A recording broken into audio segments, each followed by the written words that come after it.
Aujourd'hui, donc, c'est encore une bonne nouvelle qu'on vient faire ensemble parce qu'on est dans un partenariat de formation. C'était de donner des objectifs de croissance, de faire en sorte qu'on puisse être plus d'une centaine de personnes. On est parti de 45 emplois il y a moins d'un an.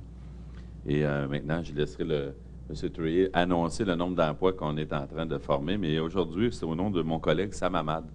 Alors, Sam, qui a lancé, donc, est ministre de l'Emploi et de la Solidarité sociale, qui a lancé un grand déploiement concernant le pacte de l'emploi.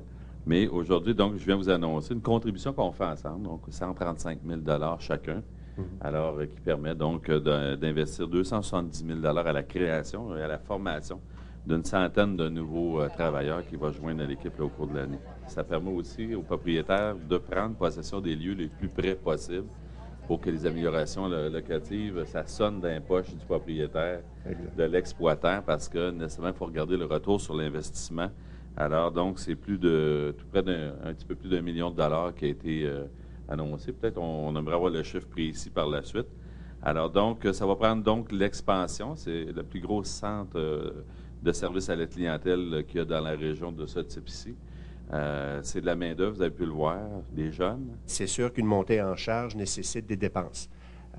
Et je pense qu'avec les différents paliers gouvernementaux et paragouvernementaux, nous avons vraiment suscité le support de tout le monde dans la communauté de Thetford et ça a apporté les succès que nous avions de besoin.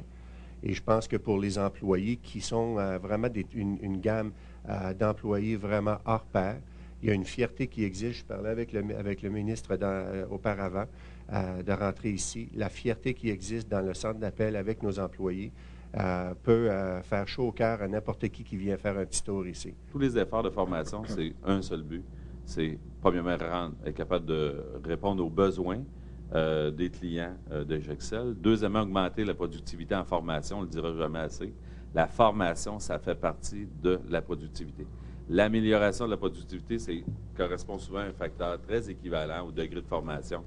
Et dans ce cadre-ci, c'est l'entreprise qui donne la formation. C'est des gens principalement recrutés dans la région très immédiate.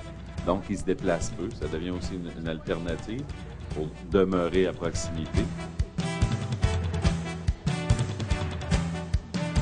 On a toujours un appartement de fonction si on est à Québec à plus de 100 km.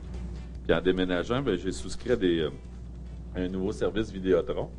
Et on m'a répondu ici à Thetford Mines. Fait que quand j'ai donné mon nom, elle dit « Ah oui, monsieur Lessard! » Je donnais mon adresse de... demandais le code postal, elle voyait bien que j'étais de Thetford. Elle dit « Ah oui, monsieur Lessard! Oui! » Je réponds à Thetford! Fait que là, honnêtement, j'étais à Québec, répondu par mes Thetford. J'avais le bras d'un air dans mon appartement en disant « Yes! »